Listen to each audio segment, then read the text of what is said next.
Hello students, আবারও তোমাদের সামনে আমি হাজির হয়েছি স্টাডি বাই স্বপন চ্যানেলে।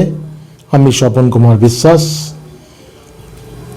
তোমরা অবশ্যই মাধ্যমিকে প্রস্তুতি তুঙ্গে। আমি তোমাদের সামনে মাধ্যমিকের অঙ্ক নিয়ে হাজির হই। 2026 সালে তোমরা মাধ্যমিক দিচ্ছ, টেস্ট পরীক্ষা হয়ে গেছে। তোমাদের বিভিন্ন সাবজেক্টে ভুল ত্রুটিগুলো নিয়ে তোমরা পর্যালোচনা করছো এবং বিভিন্ন সাবজেক্টের প্র্যাকটিস টেস্ট পেপার দেখে তোমরা নিজেদের উন্নতিটিকে ঝালাই করছো, নিজেদের ভুল ত্রুটিগুলো যাচাই করে উন্নতির জায়গা নিয়ে যাচ্ছ। আমি মাধ্যমিকের টেস্ট পেপার থেকে গুরুত্বপূর্ণ অঙ্কগুলো সাজেস্ট করে আমি তোমাদের বোর্ডে হাজির করেছি। 2026 সালে মাধ্যমিকের জন্য অবশ্যই তোমাদের এটা গুরুত্বপূর্ণ। আমার বিশ্বাস তোমরা যদি ম্যাথটা নিয়মিত প্র্যাকটিস করতে থাকো টেস্ট পেপার থেকে, আমি তোমাদের সামনে হাজির করছি তোমাদের যাতে বুঝতে সুবিধা হয়, বুঝতে যাতে অসুবিধা না হয়, তার জন্য আমি সহজ ভাষায় খুব সুন্দরভাবে টেস্ট পেপার থেকে সংগ্রহ করে তোমাদের সামনে হাজির করছি। তোমরা অবশ্যই ভিডিওটা স্কিপ করো না, প্রথম থেকে শেষ পর্যন্ত দেখো, তাহলে তোমাদের অবশ্যই উপকার হবে। চ্যানেলে যদি নতুন হও অবশ্যই তোমরা চ্যানেলটাকে সাবস্ক্রাইব করো। শুরু করা যাক টেস্ট পেপার থেকে সংগৃহীত তোমার ফিল ইন দ্য গ্যাপস এবং এমসিকিউ। এই ভিডিওতে পরবর্তী অংশ নিয়ে তোমাদের সামনে হাজির করব। শুরু করা যাক। টেস্ট পেপার থেকে সংগৃহীত 2025 সালের টেস্ট পেপার থেকে সংগৃহীত কতগুলো অঙ্ক। এমসিকিউ দেখো, বার্ষিক 5% সরল সুদের হারে x টাকার মাসিক সুদ 1 টাকা হলে x এর মান কত? আমরা সুদ নির্ণয়ের সূত্রটা জানি। সুদ নির্ণয়ের সূত্র কি জানি? একটা সূত্র জানলে সব অঙ্ক হয়ে যায়। সেটা কত? আসলটা কত বলেছে? x টাকা। মাসিক হার কত? 5। যেই মাসিক বলবে এটাকে বছরে নিয়ে যাব। এক মাস সমান কত বছর? 1 এর 12 বছর ডিভাইডেড বাই 100 এটা থাকে। সূত্র কত বলেছে? 1 টাকা, সেটা সমান 1 করে দিলাম। এই দেখা তাহলে কত হচ্ছে? x এর মানটা কত সহজেই বেরিয়ে যাবে। দেখো এখানে কত? 5x বাই 12 সমান 100। তাহলে বা x সমান কত হচ্ছে? 100 ইন্টু 12 ডিভাইডেড বাই 5 20, তাহলে 240। x এর মান কত? 240। দেখো 1 নম্বর অপশানে আছে। সূত্র প্রয়োগ করে তোমাদের অঙ্ক করতে হবে, খুব বেশি এটা ভাববার কিছু নেই।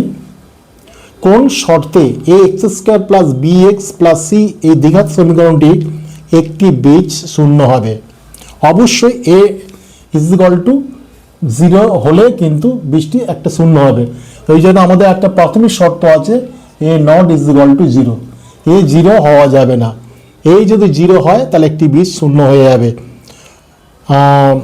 একটি বীজ দ্বিঘাত সমীকরণ থাকবে না। একটি বীজ শূন্য কখন হবে? যদি a not = 0 কখন বলছে, তাহলে a যদি 0 সঙ্গে সমান হয় তাহলে কি হবে? bx প্লাস c = 0 হয়ে যাবে। তখন কিন্তু একটি বীজ তখন কিন্তু এটা দ্বিঘাত সমীকরণ থাকবে না। তাহলে দ্বিঘাত সমীকরণ a not = 0 হলে a অবশ্যই 0 সমান হওয়া যাবে না, তখন কিন্তু দ্বিঘাত সমীকরণ। কিন্তু এটা দ্বিঘাত সমীকরণ বলেছে, তাহলে কি হবে? যদি আমি কখন হয় যে যদি c = 0 হয়, যদি এটা এই অংশটা 0 করে দিই তাহলে কি হবে? একটি বীজ অবশ্যই শূন্য হয়ে যাবে। দেখো যদি c = 0 করি তাহলে বাকিটুকু হচ্ছে ax² প্লাস bx = 0 হবে। তাহলে এখানে কত হচ্ছে? a সমান কত হচ্ছে? x সমান হচ্ছে x সমান ax প্লাস b। তাহলে তোমার হচ্ছে এখানে তোমার উত্তরটা হবে কি? সি ইজ ইকুয়াল টু 0 হতে হবে, তবেই কিন্তু একটা বীজ শূন্য হবে। আর দ্বিঘাত সমীকরণ কখন হবে না? যদি এ ইজ ইকুয়াল টু 0 হয়ে যায়। 3 নম্বরে দেখো, 2 সেমি ব্যাসার্ধ বিশিষ্ট 3টি বৃত্ত পরস্পরকে বহিঃস্পর্শ করেছে। বৃত্তের কেন্দ্রগুলি যোগ করলে যে ত্রিভুজ উৎপন্ন হবে তার ক্ষেত্রফল কত? 3টে বৃত্ত দেখো পরস্পরকে বহিঃস্পর্শ করেছে, এইটা, তাহলে এর কেন্দ্র এটা, এর কেন্দ্র এটা, এই কেন্দ্র এটা, তাহলে এটাকে যোগ করলাম, এটাকে যোগ করলাম, এটাকে যোগ করলাম, বৃত্তের কেন্দ্রগুলো যোগ করে দেওয়া হলো। এ একটা কেন্দ্র, বি একটা কেন্দ্র, সি একটা কেন্দ্র। তাহলে এই বৃত্তের ব্যাসার্ধ হচ্ছে এইটা, এই বৃত্তের ব্যাসার্ধ এটা, প্রত্যেকটা ব্যাসার্ধ কত? 2। এটি 2 হয়, এটা তো 2, এটি 2 হয়, এটাও 2, এটাও 2, এটাও 2। তাহলে কেন্দ্রগুলি যোগ করলে যে ত্রিভুজটা পাচ্ছি, এবিসি ত্রিভুজ পাচ্ছি। তাহলে প্রতি বাহুর দৈর্ঘ্য কত? প্রতি বাহুর দৈর্ঘ্য দেখো, প্রত্যেকের থেকে এবি বাহুর দৈর্ঘ্য কত? 2 + 2 সমান সমান 4 সেমি। ত্রিভুজের ক্ষেত্রফল চেয়েছে 4 সেমি। ত্রিভুজের ক্ষেত্রফলের সূত্র কি? যে ত্রিভুজের ক্ষেত্রফলের সূত্র এইটা জানি আমরা, যে root over S into S minus A, S minus B, S minus C, এটা জানি। এসটা কি? অর্ধ পরিসীমা। অর্ধ পরিসীমা কি? 4টে বাহু যোগফল মানে পরিসীমা। 4 + 4 + 4 ডিভাইডেড বাই 2, তার মানে 12/2 সমান 6 সেমি, তাই না? তাহলে এস এর মান কত? 6 সেমি। তাহলে রুট ওভার 6 ইন্টু 6 থেকে প্রত্যেক বাহু বাদ দেবো, তাহলে 6 থেকে 4 মানে 3/2 হবে, বুঝতে পারছো? 6 - 4 ইন্টু 6 - 4 ইন্টু 6 - 4, তাহলে কত হচ্ছে? এখানে 3 ইন্টু 2 গুণ 2 গুণ 2 গুণ 2, 4টে 2 থেকে 2টো 2 বেরিয়ে যাচ্ছে, আর এটাতে 3 থাকছে। তাহলে ক্ষেত্রফল কত হচ্ছে? 4√3। কোন অপশনে আছে? 2 নম্বর অপশনে আছে। 4 নম্বরে চলো, একটি নিরেট অর্ধগোলকের আয়তন এবং সমতলের ক্ষেত্রফল সাংঘ্যমান সমান হলে তবে অর্ধগোলকের ব্যাস কত? অর্ধগোলকের আয়তনের সূত্র কি? 2/3 πr3। সমতলের ক্ষেত্রফলের সূত্র কি? 3πr²। অর্ধগোলকের সমতলের ক্ষেত্রফল হচ্ছে 3πr²। সূত্র মনে হলেই যথেষ্ট। এটা গেলে কেটে কেটে গেল, r², এটা থাকলো r। তাহলে কি পাচ্ছি? 2r = 9 বা r = 9/2। আমার ব্যাস চেয়েছে, তাহলে ব্যাস হচ্ছে 2 দিয়ে গুণ করা, 9/2 গুণ 2 সমান 9 সেমি। তাহলে 3 নম্বর অপশনে আছে। 5 sin 5θ = cos 4θ হলে cos 9θ এর মান কত? তাহলে কি আছে দেখি, sin 5θ = cos 4θ। তাহলে লিখি sin 5θ = cos θ মানে কি? cos θ সূত্র কি জানি? যে sin 90 ডিগ্রি মাইনাস থিটা, এই সূত্র জানি আমরা। cos θ = sin 90 degree minus theta, সেইটা লাগবো sin 90 degree minus 4θ। Both side sine চলে গেল, তাহলে 5θ = 90 ডিগ্রি মাইনাস 4θ। তাহলে 5θ প্লাস 4θ = 90 ডিগ্রি, বা 9θ = 90 ডিগ্রি, বা θ = 90/9 মানে 10 ডিগ্রি। আমার চেয়েছে কি? আমার চেয়েছে cos 9θ। তাহলে অতএব cos 9θ = cos 9 × 10, তার মানে cos 90 ডিগ্রি, সম্ভবত cos 90 হচ্ছে 2, cos 90 হচ্ছে 2। cos চেয়েছে কি? এটা তো cos 90 ডিগ্রি, cos 90 ডিগ্রি কি 2 হবে না, আমি সাইনের মানটা বার করি, সাইন 0 0, সাইন 0-তে 0, সাইন 30, আমি সাইনের মানটা বের করলে কসের মানটা বেরিয়ে যাব 60 আর 45, 60 আর 90, সাইন 0 0, এখানে 1/4 মানে হচ্ছে 1/2, এখানে 2/4 মানে 1/√2, এখানে 3/4 মানে হচ্ছে √3/2, এখানে 4/4 মানে 1। আমার সাইন 90 চেয়েছে, সাইন 90 হচ্ছে 1 হবে। এখানে হচ্ছে cos 90 বলেছে, এখানে হচ্ছে cos, তার উল্টো রিভার্স চলে আসবে 1 √3/2, 1/√2, হাফ আর 0। তাহলে cos 90 কত হচ্ছে 0 বা অসংজ্ঞাত। cos 90 কত আছে অসংজ্ঞাত, বোঝা গেল?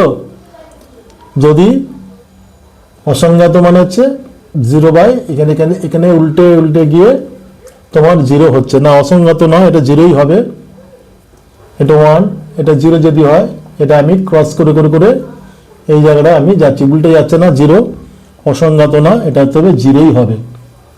এটা 0 হচ্ছে, এই 0টা এই যে চলে আসছে, এটা 1, এটা √3/2, এটা 1/2, হাফ, এটা 0 0। তাহলে হচ্ছে cos 90 কত হচ্ছে, cos 90 হচ্ছে 0 0, নট অসংজ্ঞাত। অসংজ্ঞাত যদি আমি 1/0 করা যায় তখন হচ্ছে অসংজ্ঞাত। এবারে দেখো,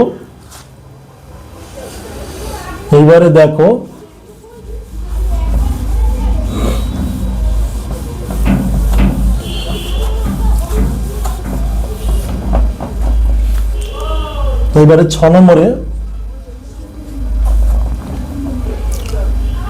28238595 সংখ্যাগুলোর মধ্যমা কত সাজাতে হবে তোমাকে, ছোট থেকে বড় সাজাতে হবে। দুটো 2 আছে, দুটো 2 রাখলাম, 3 একটা আছে, তারপরে 4 নেই, তারপর হচ্ছে 5 আছে, দুটো 5 আছে, দুটো 5 রাখলাম, তারপরে 6 আছে, একটাই 6, 7 নেই, 8 আছে, দুটো 8 আছে, দুটো 8 রাখলাম, তারপর হচ্ছে 9 রাখলাম। কটা হলো 1 2 3 4 5 6 7 8 9, 1 2 3 4 5 6 7 8 9, ঠিক আছে। এইবার আমার মাঝখানে ভ্যালুটা আছে মধ্যমা, দেখো কটা আছে 9, মানে একটা ভ্যালু পাবো, এখানে 4টে বাদ যাবে, এখানে 4টে বাদ যাবে, 5 হচ্ছে মধ্যমা। তাহলে মধ্যমা কোনটা হবে 5, 5 হচ্ছে আনসার। এইবার দেখো শূন্য স্থান পূরণে নে, চলো। এ ও বি এর মূলধন অনুপাত 5:7, ধরো এ এর মূলধনটা কত হচ্ছে 5x, আর বি এর মূলধনটা কত হচ্ছে 7x। আচ্ছা, এটা 12 মাস ধরে বছর শেষ বলেছে, যখন খাটবে টাকাটা তখন হচ্ছে লভ্যাংশ অনুপাত কত হবে, একে 12 দিয়ে গুণ করলে লভ্যাংশ অনুপাত, একে 12 দিয়ে গুণ করলে লভ্যাংশের অনুপাতটা বেরিয়ে যাবে। তাহলে 12 কিন্তু উভয় দিকে কেটে যাচ্ছে। আমি যখন অনুপাত করছি A/B এ লভ্যাংশ অনুপাত করছি, তখন কি হচ্ছে 5x × 12 ডিভাইডেড বাই 7x × 12, 12 × 12 কেটে যাচ্ছে। তার মানে এখানে মূলধন অনুপাত আর লভ্যাংশ অনুপাতটা কিন্তু সমান হয়ে যাচ্ছে। তাহলে এ বি এর থেকে 200 টাকা কম লভ্যাংশ পাচ্ছে। তাহলে এর দুইয়ের মধ্যে তফাৎ করলে কত হচ্ছে 7x - 5x = কত 200। তাহলে x সমান হচ্ছে 200, না 2x সমান 200, অতএব x সমান কত হচ্ছে 100। তাহলে বি এর লভ্যাংশ কত বলেছে, বি কত, বি এর লভ্যাংশ কত হচ্ছে 7x। তাহলে অতএব বি এর লভ্যাংশ হচ্ছে 7 × 100, তার মানে হচ্ছে 700 টাকা। বি এর লভ্যাংশ কত হবে 700 টাকা। বোঝা গেল? আরেকবার বোঝাই, দেখো এর মূলধন অনুপাত 5x 7x, কখন লভ্যাংশ অনুপাত, যতক্ষণ ধরে টাকাটা খাটে সারা বছর ধরে, কত সময় ধরে সেটা গুণ করে যেটা আছে সেটা লভ্যাংশ অনুপাত। প্রত্যেকটা বছরের শেষে বলেছে প্রত্যেকটা 12 মাস দিয়ে গুণ করা হচ্ছে, করে হচ্ছে লভ্যাংশ অনুপাতটা পেয়ে যাচ্ছি। তাহলে এখানে মূলধন অনুপাত আর লাভের অনুপাত লভ্যাংশ অনুপাত কিন্তু একই হলো। তাহলে 7x আর -5x এই করলে 200, কেননা এ বিয়ের চেয়ে 200 টাকা কম পড়ছে, এর তো বিয়ের চেয়ে 200 টাকা কম পড়ছে, দুটো বিয়োগ করে যেটা হচ্ছে x এর মান হচ্ছে 100 টাকা, বিয়ের লভ্যাংশ কত, বিয়ের লভ্যাংশ 7x, তাহলে 7 × x সমান 700 টাকা। আশা করছি বোঝা গেল। 8 নম্বর হচ্ছে গুরুত্বপূর্ণ অঙ্ক, দেখো এটা নতুন বইয়ে নেই কিন্তু তোমাকে জানতে হবে। 5 + √x সমান y + √2। x একটি অম্লত সংখ্যা হলে x + y এর মান কত? তাহলে অম্লত সংখ্যা এক জায়গায় রাখি, মূলত সংখ্যাগুলো এক জায়গায় রাখি। দেখো √x - √2 = y - 5। দেখো অম্লত অংশ এটা আছে মূলত অংশ, দুটো সমান যখন হবে তখন ওরা আলাদা আলাদা হবে, অম্লত অংশ সমান 0, মূলত অংশ সমান 0 হবে। তাহলে যেহেতু এটা হচ্ছে অম্লত অংশ, এটা হচ্ছে অমূলত অংশ, আর এটা হচ্ছে মূলত অংশ।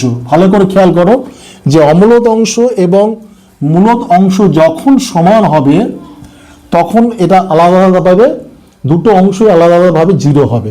তাহলে সেই হিসাবে আমরা কি লিখব? √x - √2 = 0, অতএব √x = √2, অতএব x = 2। তাহলে y - 5 = 0, অতএব y = 5। তাহলে অতএব x + y কত হচ্ছে? 2 + 5 = 7। এটা হচ্ছে আনসার। এইবার হচ্ছে 9। দেখো ABCD একটি বৃত্তস্থ সামান্তরিক হলে অ্যাঙ্গেল বি এর মান কত? তাহলে বৃত্তস্থ সামান্তরিক প্রতিটি কোণের মান হচ্ছে 90 ডিগ্রি, সুতরাং অ্যাঙ্গেল বি হচ্ছে 90 ডিগ্রি, এখানে আর কিছু বোঝানোর নেই। 10 নম্বর হচ্ছে √6 সেমি বাহু বিশিষ্ট দুটি ঘনক পাশাপাশি রাখলে উৎপন্ন আয়তকার ঘনকটি কর্ণ। দুটি ঘনক যদি আমরা পাশাপাশি রাখি তাহলে কি হবে? দৈর্ঘ্যটা পাবো কি? দুটো ঘনক রাখলে 2 সেমি একটা বাহু আর একটা বাহু পাশাপাশি রাখছি, তার মানে দৈর্ঘ্যটা কত হচ্ছে? 2√6 + 2√6, সেটা কত হচ্ছে? 4√6 সেমি হচ্ছে। আর প্রস্থটা কিন্তু একটা থাকবে, প্রস্থটা কিন্তু 2√6 সেমি হবে, আর উচ্চতা ক্ষেত্র তাই উচ্চতা হবে কিন্তু 2√6 সেমি। বুঝা গেল? যেমন ধরো এইটা আঁকছি, আয়তঘনটা আঁকছি, দেখো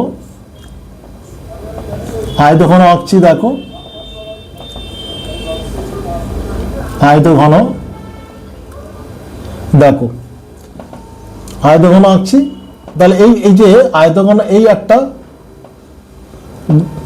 ঠিক আছে, আয়তঘন নয় ঘনক আঁকতে যেতে। আচ্ছা ঘনক, আচ্ছা এটা ঘনক হবে, প্রতিটি বাহুর দৈর্ঘ্য সমান হবে, এটা প্রতিটি বাহুর দৈর্ঘ্য কিন্তু সমান হবে। আমি ধরে নিলাম প্রতিটি বাহুর দৈর্ঘ্য সমান, তোমরা ধরে নাও এটা প্রতিটি বাহুর দৈর্ঘ্য সমান আছে, একটু কম বেশি হলো। তাহলে এইটাতে পাশাপাশি যদি দুটো ঘনক বসায়, তাহলে পাশাপাশি দুটি যদি ঘনক বসায় তাহলে এটা তো বাড়বে, তাই নয় কি? এটা যদি পাশাপাশি দুটি ঘনক বসাচ্ছি তাহলে বসালে দেখবে এখানে কিন্তু এই যে দৈর্ঘ্যটা কিন্তু এখানে 2√6, এখানে 2√6 হয়ে যাচ্ছে, কিন্তু প্রস্থটা কিন্তু একই থাকছে, উচ্চতা তাই একই থাকছে। তাহলে কর্ণের দৈর্ঘ্য সূত্র কি? √, কর্ণ কি? কর্ণ দৈর্ঘ্য সূত্র কি? √, দৈর্ঘ্য স্কয়ার প্লাস প্রস্থ স্কয়ার প্লাস উচ্চতা স্কয়ার। দৈর্ঘ্য কত? 4√6 whole square plus 2√6 whole square plus 2√6 whole square.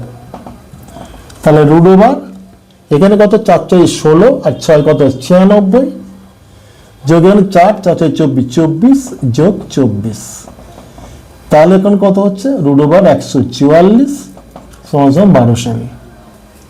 তাহলে কর্ণদৈর্ঘ্য কত হচ্ছে? উৎপন্ন ঘনকটি কর্ণদৈর্ঘ্য কত হচ্ছে? 12 সেমি। উত্তর। 11 নম্বর 3x = sec আলফা এবং 3/x = tan আলফা হলে 27 × x² - 1/x² এর মান কত? আমরা একটা সূত্র জানি, 3টে 1 এর সূত্র জানা আছে। এই অবসরে তোমাদের বলি, যে sine square theta plus cos square theta is equal to 1, sec square minus tan square theta is equal to 1, cosec square theta minus cot square theta is equal to 1। দেখো এখানে সেক এবং ট্যান বলে দিয়েছে, তাহলে আমরা সেই সূত্র করি। তাহলে আমরা কি জানি যে sec square alpha minus tan square alpha is equal to 1 এটা জানি। এখানে সেক্স আলফা 3x বলেছে, তাহলে এখানে এখানে 3x এর হোল স্কোয়ার করে দিই। তাহলে 3x এর whole square minus tan square করলে কত হচ্ছে 3 মাইনাস x এর হোল স্কোয়ার, সেটা সমান সমান 1 লিখি, বুঝা গেল? বা এটা হচ্ছে 9x square minus 9/x square is equal to 1। তাহলে বোধ এখানে কি হচ্ছে 9 কমন যাচ্ছে, 9 কমন গেলে কি হচ্ছে x square by 1/x square is equal to 1, বা x স্কোয়ার আচ্ছা আমার চেয়েছে এখানে 27 into x square minus 1/x square. তাহলে x এর কত গুণ করলে 27 3 গুণ করলে, তাহলে এর সঙ্গে 3 গুণ করে দিই, 3 ইন্টু 9 মাইনাস 1/x স্কোয়ার সমান, এখানে যখন 3 দিয়ে গুণ করছি তাহলে একের সঙ্গেও 3 দিয়ে গুণ করব, তাহলে কি হচ্ছে বা 27 into x square minus 1/x square is equal two 3। তাহলে এখানে কত হবে 27 into x square minus 1/x square is equal two মান কত হবে 3 হবে। বৃহত্তর সূচক ওজাইব ও ক্ষুদ্রতর সূচক ওজাইবের ছেদবিন্দু ড্যাশ প্রদত্ত রাশি তত্ত্বের মধ্যমান নির্দেশ করে। ছেদবিন্দুর কি হয়, ছেদবিন্দুর কিন্তু স্থানাঙ্ক হয়। এখানে যে এই যে পাচ্ছি, হ্যাঁ এখানে একটা পাচ্ছি, এখানে একটা পাচ্ছি, এই ছেদবিন্দু যেখানে এখানে পাবো এই স্থানাঙ্ক পাবো, এখানে একটা এখানে একটা পাবো, এখানে একটা পাবো। তাহলে এখান থেকে কি একটা মান পাবো, এখানে একটা মান পাবো, এখানে একটা মান পাবো, এটাকেই বলা হচ্ছে স্থানাঙ্ক। তাহলে এখানে কি বলা হবে ছেদবিন্দুর স্থানাঙ্ক। বুঝা গেল? আশা করছি যে টেস্ট পেপার থেকে একটা বিশেষ স্কুলের কোশ্চেন সংগ্রহ করে তোমাদের সামনে এমসিকিউ এবং ট্রু অ্যান্ড ফলস এনেছি। আশা করছি সহজ সহজে তোমাদের নির্ভুল উত্তর দেওয়ার চেষ্টা করেছি। তোমরা অবশ্যই ভিডিওটা পজ করে করে দেখতে থাকবে। আশা করছি আগামী মাধ্যমিক পরীক্ষার জন্য তোমাদের এটা উপকার লাগবে। এই বলে আমি এখানে ভিডিওটা শেষ করছি।